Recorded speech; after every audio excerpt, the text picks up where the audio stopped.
Welcome to UX Research Geeks, where we geek out with researchers from all around the world on topics they are passionate about. I'm your host, Tina Vichkova, a researcher and a strategist, and this podcast is brought to you by UX3e, an all-in-one UX research tool.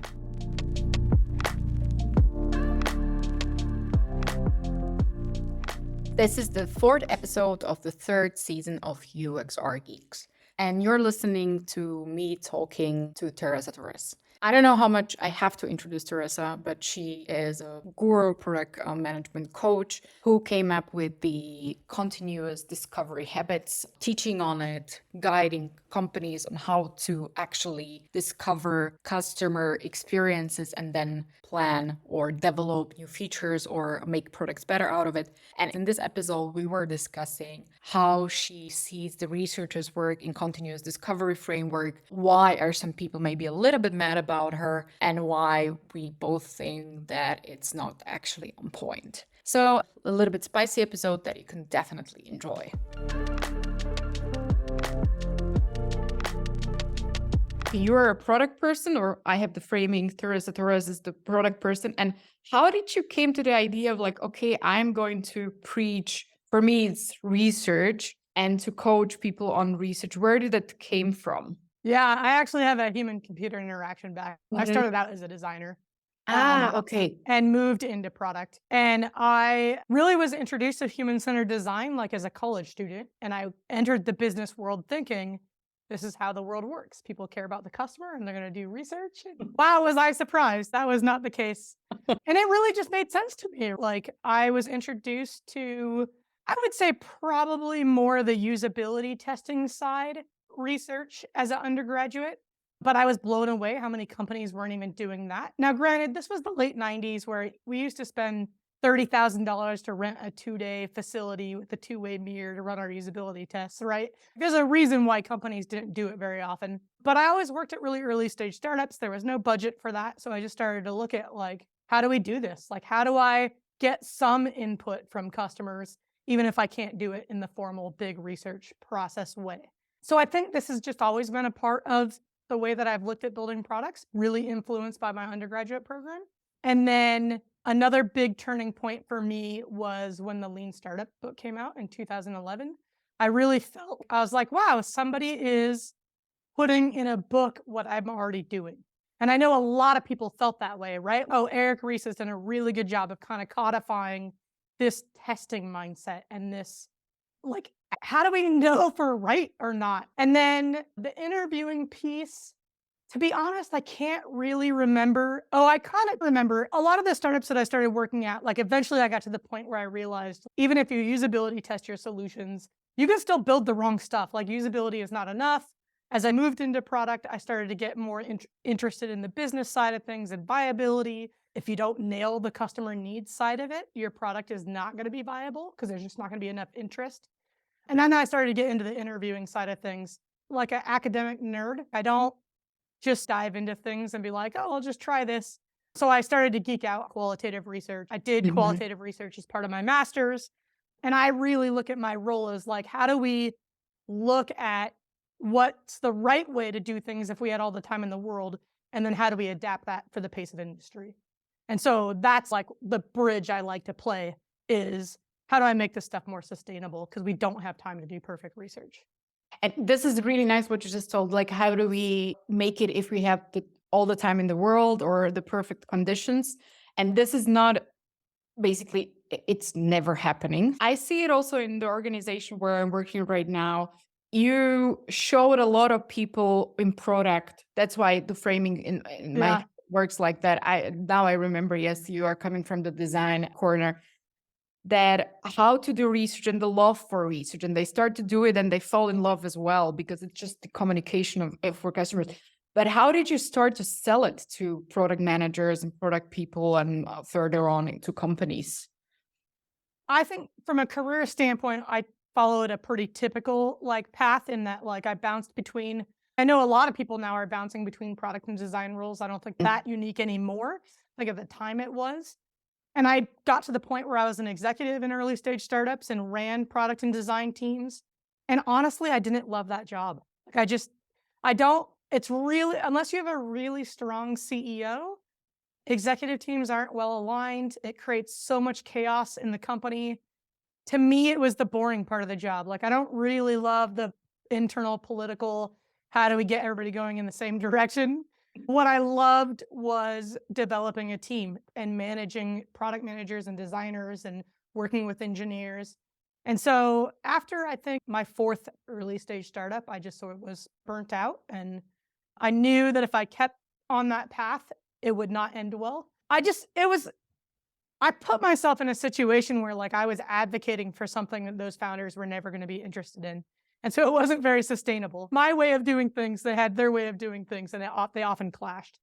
And so I probably in 2011, sometime between 2011 and 2013, I deliberately made the decision that I wanted to coach instead of work as a full-time practitioner. And at that time, there were no coaches. Like, product coaching was not a thing.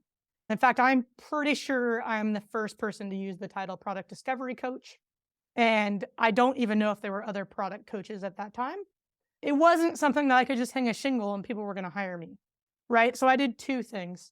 I was getting incoming requests for consulting projects. Actually, really what I was getting was I was getting incoming requests to be hired. And part of that is because one of my most recent jobs at that time is I'd been the CEO of a startup. I resigned for a variety of reasons at that company, and I had a couple board members that really looked out for me and helped with incoming opportunities. The Mhm. challenge is I did not want a job. So what I did was I took those calls and I turned it into kind of project consulting work.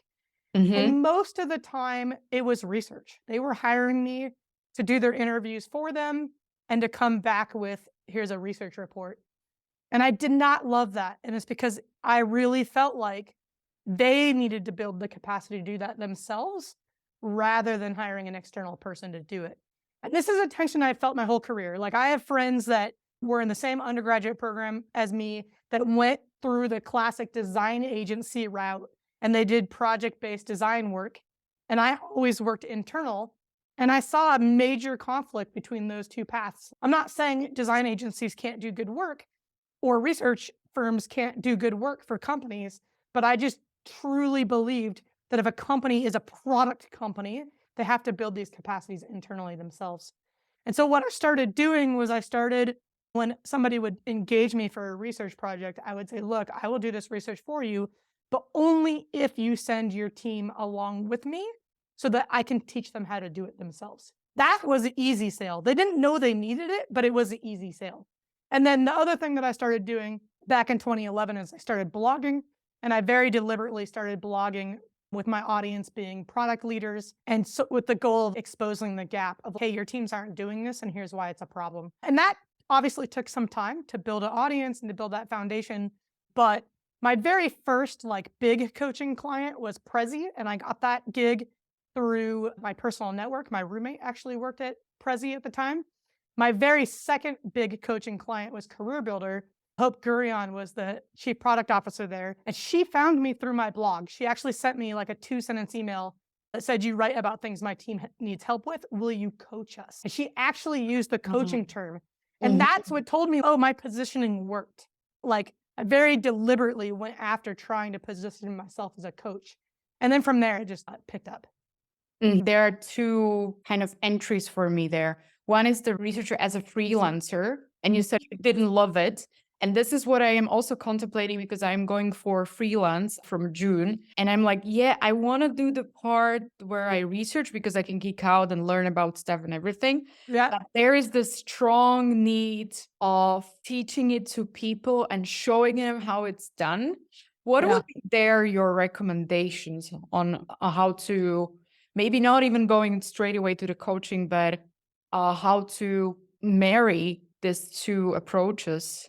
First of all, I do think there is a place for big project-based research. I think companies need project-based research, and I think that can be done by an outside firm. I think what I was really being asked to do and what I was focused on was research that was more core to the iterative nature of building the product. So it was like, we're building this solution and we need to understand the needs around this solution. I think that research happens at a really different cadence than this like longer horizon research. And that's why this is what got me into the product team should be doing the research. And I will share, like, this is the elephant in the room of me being on a research focused podcast. I know a lot of the research community is pretty upset with me. And they think that I don't value researchers and that I don't think we need researchers. So I'll just say that's not true. I do value researchers. I think we do need researchers. I think what's driving the discovery momentum is that the reality is most companies don't have researchers. And even when companies do have researchers, they don't have enough of them. So how do we close the gap? How do we get more people able to do something? And I would say even in an ideal world, let's say that you have a user researcher embedded on every single product team at your company, and you have a centralized user research team focused on longer horizon research. So you're like in the ideal world, you're really well resourced on the research side. There's still going to be days where your product manager has a simple question they want to get a fast answer to, or your designer wants to get quick feedback on their design. And what I'm trying to break is this idea that researchers are the only people equipped to talk to customers, and they're the only people equipped to get fast answers. And I don't mean that to devalue research. I think the entire organization should have exposure to customers. And I understand, like, there's a little bit of a threat here. If everybody in the organization is talking to customers, do you need researchers? I'm going to say absolutely, because not everybody in the organization is an expert at research. So I think there is this spectrum where we will always need good research. And even a lot of that research can happen externally, right? Through a firm. So if you want to do freelance research, I think there's a lot of room for that. But then as you move down this spectrum, and usually that spectrum is time-based, right? Like organizations might invest a month or two to do some project-based research. A product team does not have a month or two to get an answer to a question, right? So as that cadence gets quicker, we need to enable more people in the organization to go get a fast answer. It's super interesting that you're saying that some people criticize you, because I actually can see how your approach, how your framework is helping researchers. I'm seeing it in the organization where I work right now, because yes, everybody needs to speak with customers and everybody needs to see the customer, because you just can't really transfer the experience. And at least you have to invite people. And if they are like owning the interview, then I see more, and this is maybe the question also, like, where do you see the role of a researcher then internally? Because coming or connecting it to your framework, and I just don't want to be right now like, oh, I'm trying to compliment you or anything, but I see there is connection of, yeah, as a researcher, I have a chance to bore more in the strategic, big, long-term projects and going into a lot of psychology, that I can coach or navigate, guide people to do the cadence-based research. Do I understand it right? Or would you say, okay, no, Tina, you didn't get the idea? I think there's several roles a researcher can play in an organization depending on their interests. And I think what's really important is that we put researchers in the role they want to do, right? So let's look at a couple roles and then we can talk about how to mix and match these. So I think the first thing is this idea of a centralized user research team that does project-based research, I don't think is going away. And I don't think it should go away. I think a business will always have longer horizon questions that researchers should tackle. Where's our industry going over the next 5 to 10 years? What are the external trends that could disrupt our business? Pricing research, right? No product team has the time to do proper pricing research. I think there's lots and lots of questions, even generational things. Like we see big generational trends where I don't even know what generation we're on, where the kids are thinking about money and politics and career very differently than they do now, than older generations have. So who's doing that research? Who's working to understand that in your organization and how your product and your business model and your pricing strategy and your marketing strategy needs to change? That's user researchers should be doing that work. So that's one thing. I don't think the heart of user research is really changing. Now, user researchers for a long time have supported product discovery work. And if an organization is willing to invest in researchers at the level where they're embedded on all the product teams, I think that's amazing. I think that's an ideal situation, because now when a product team is interviewing week over week, or they're running usability tests or assumption tests week over week, they have a researcher there to help improve their methods. Now, where I see this go wrong is the researcher doesn't adapt their methods to the cadence of the product team. They Mhm. want to do a 3 or 4 week study for a teeny tiny question. That doesn't work, right? We need to get good enough data in 2 days, not great data in 3 weeks. So I do love having the researcher embedded because they do have good research skills and they can improve the quality of that research, but they have to adapt to the timeline. We can't just slow our product teams down to get better research because that will kill the organization's appetite for research.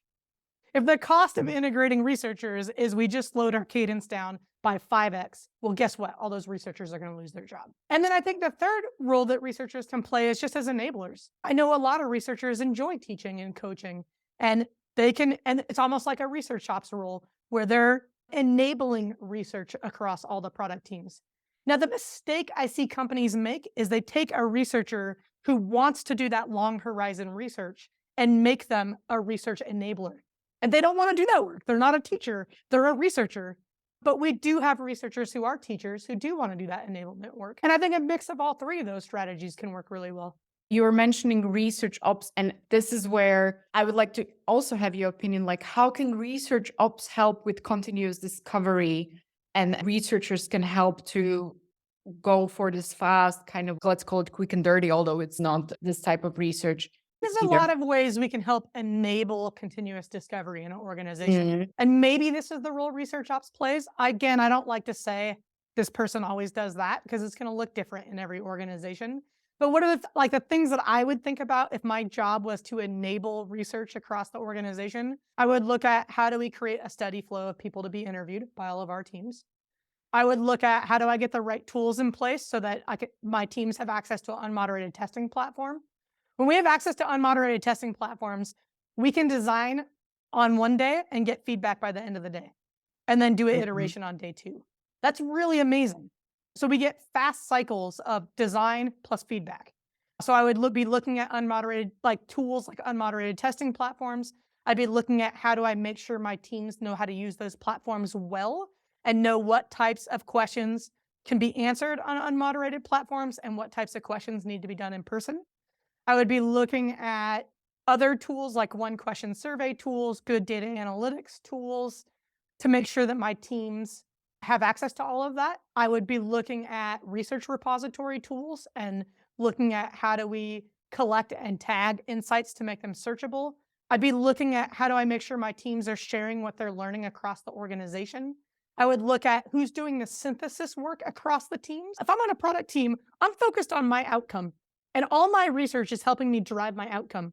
I could care less about what a team 4 steps away from me is doing, right? I might be Mhm. looking at my adjacent teams and what they're doing, but if you're 4 steps away, I don't have time to worry about what you're doing.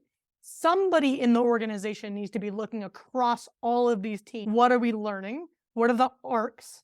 How are we synthesizing that? How are we sharing across each other? Whereas I don't think our product teams can do that.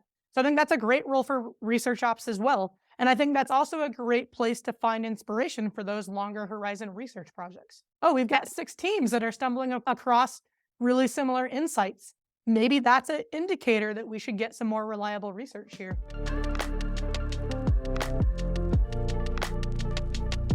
What I'm super interested in the last 2 years, or maybe even longer, we are throwing back and forth the term of research democratization. Do you consider continuous discovery framework to be a way of democratizing research in organizations? I don't like either of these terms. So first of all, I don't even like the research term. And again, some people take this to mean I don't value researchers. That is not what I mean. So I'll use it. Let's set research aside for a minute. I'm going to talk Mhm. about a language change I made and why. I used to talk about product experiments. I no longer do that. I now talk about assumption tests. Why did I make that change?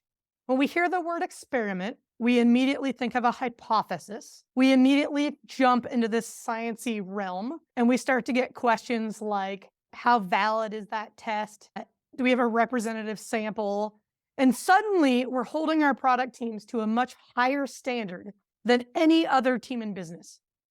Think about how many business decisions get made with no input from anybody outside the building, right? Like when your finance team decides to allocate money from this group to this group, nobody says, did you run a double-blind controlled randomized study? Nobody does that. By talking about product experiments, we just set our standard for ourselves that nobody else in the organization has to meet. The other challenge I have with this is there are people that are science minded in our organizations, and they tend to be uncomfortable with this is not an experiment because it's not an experiment. What experiments take months to run? Like, we don't have months to run experiments. So I shifted from experiment language to assumption testing language because our goal is to test our assumptions. I feel the same way about the word research. For a lot of us, even when you're working on those 2 or 3 month long research projects, we're not doing research in the academic sense ever in industry. It's like maybe if you're Google and you can fund a 2-year HR project where you really are doing research that you might publish in an academic journal, okay, you're doing research at the level that word is often associated with. But if you're doing a 2-month conjoint analysis pricing study, does that really match that word or what most people associate with that word? Not really. And again, this isn't a dig on research. It's the average person's perception of what that word means. And so when we use that word, we're opening the door for people to nitpick our work and say, here's why your research, which assumes this really strong reliability and validity, here's why I can nitpick your work. And I feel like we're opening the door to criticism and rightful criticism because we're not doing research. And so that's the first thing, is I don't love that word. And then now we're going to pair it with democratization. What is the synonym for you for research? How would you call it? I don't know that I have one. Okay. I don't have a fix for that one. In many points, I was agreeing with you, but then I was like, but how? Because I was thinking I don't want to call it feedback because there is a difference for me, customer feedback and research. We are doing research. I'm not suggesting researchers aren't doing real research. What I'm suggesting is too many people have a meaning of that word that doesn't reflect the work that researchers are doing. That's fine. I don't know that we have to solve that problem. But now when we pair that word with democratization, what it sounds like to me is we're turning everybody in the organization into a researcher.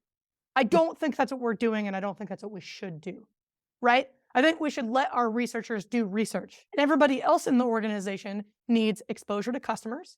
They need to be able to get fast answers to their quick questions whenever they want and whenever they need to, right? What I don't want is for researchers to be gatekeepers, where researchers say, we're the only ones trained to talk to another human. That's baloney. We all talk to humans all day, every day. We're more than capable of talking to humans. The difference is, if I'm not a researcher and I talk to a human, what I'm getting back is a weaker signal than what a researcher is getting when they talk to a human. And so what we need to be careful of is we need to not draw strong conclusions from weak signals. This is also where research ops can play a role. We can train our organizations to understand the difference between a weak signal and a strong signal. It doesn't mean we shouldn't collect weak signals, because a weak signal is better than no signal. So I don't love the term research democratization because I don't think we're turning everybody into a researcher, and I don't think we should turn everybody into a researcher. What we're doing is we're creating truly customer-centric organizations by letting everybody interact with the customer. That's a good thing. Nice, because this is something that I was a little bit struggling on understanding it, not struggling, but contemplating. I asked a colleague of mine because he loves you and he is a big advocate for us in the organization, but he had a very specific question, and Tom, I think you are showing off, but he is asking, I would love to get Teresa's take on why continual calls have to be with different customers all the time, and whether, as opposed to Marty Kagan's reference partner style customers, because we just have 10-ish customers, we now go deeper with instead of having always different ones. I mean, he wrote some advantages and disadvantages. I like teams to do both. Okay. So here's the deal. When we're first getting started, if you've never talked to a customer, I want you to talk to whoever you can talk to, right? Get some exposure to customers. As you start to build the habit, now I want you to look for variation. I want you to talk to a wide variety of customers, because we know with qualitative research, the risk is we're only uncovering a sliver of the opportunity space or a sliver of the customer experience. So when we talk to a wide variety of customers, we uncover more of that opportunity space. But of course, if we talk to the same customer over and over again, we go deeper, we learn more, we learn about needs over time. So ideally, I want to see a team doing both. Now, a team that's brand new to this isn't going to do both right out of the gate, right? So we got to layer this on as they build the habit and they build the skill. But I wouldn't say it's one or the other. I think in the long run, it's both.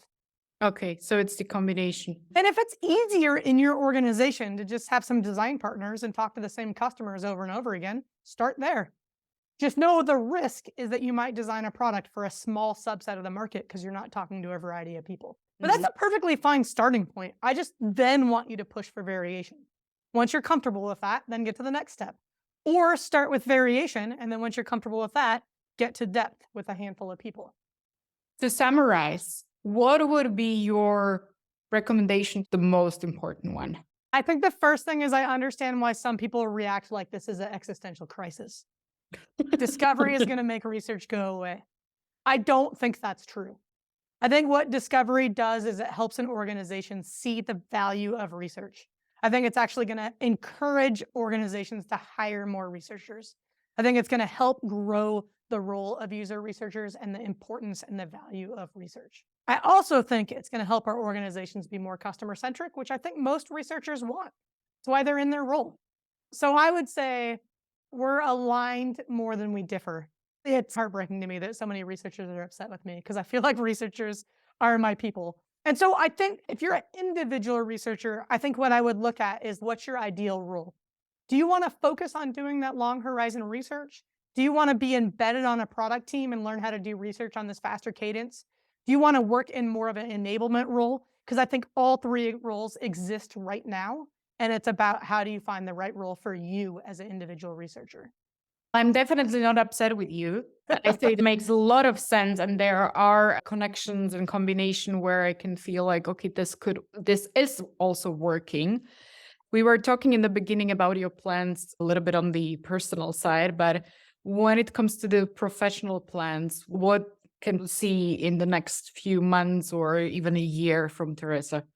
I got a few things going on. So I run an online course business. This is part of my goal of like, how do we teach teams how to do this themselves? Again, not to replace research, but to augment research. So we have courses on how to set outcomes, how to interview well, how to run good assumption tests. It's all about that, like, how do we acknowledge we're working on a weekly cadence? And how do we do just enough research to get answers to this week's questions? So we have a wide variety of courses at learn.producttalk.org. Of course, I blog at producttalk.org. And then looking forward, I've been running a couple of experiments. I'm now publishing daily short form videos. My goal with these videos is, here's the problem I'm trying to solve. You're an individual contributor. You just read Continuous Discovery Habits. You're really excited about working this way. None of your teammates work this way, and none of your stakeholders work this way. How do you start to share some of these ideas with the rest of your organization? So I know that people share blog posts and they don't get read. So I'm now creating like 60-second videos that just share a little concept from continuous discovery to help people be internal champions. That is at videos.producttalk.org. I also am publishing those on Twitter at Torres, on LinkedIn, on Mastodon, on TikTok, on YouTube. So they're everywhere. And I actually just started a Substack called Product Talk Daily. So they're also going out in a daily email. So if you go to producttalkdaily.substack.com, you'll find them there as well. Okay, there's my go-to platform. Yeah, there you go. Thank you very much. Thank you very much for your time. Thanks for having me. Thank you for listening to UX Research Geeks. If you like this episode, don't forget to share it with your friends, leave a review on your favorite podcast platform, and subscribe to stay updated when a new episode comes out. This podcast was brought to you by UX Tweak, an all-in-one UX research tool.